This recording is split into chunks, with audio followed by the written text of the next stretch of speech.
So over here you can see that I have a shape and this shape has a certain style.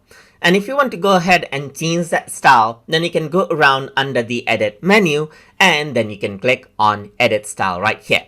Once you do that, over here you can see that there is the style code right here. So this is rounded, as you can see right here, and this is rounded by the value of 1. But if I were to go around, type in 0 and apply, you can see that the roundedness just goes away right there.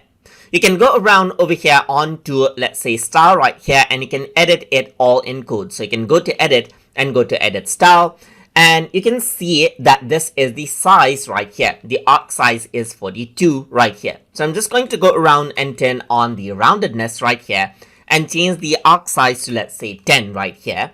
And you can see that there's the fill color over here, and the fill color has this hexadecimal value right here. So I'm just going to go around and type in 00FF00 right here. So by value, that is green, that right here. And if I were to press apply, then you can see that the color changes out and the roundedness is applied as 10 value right there.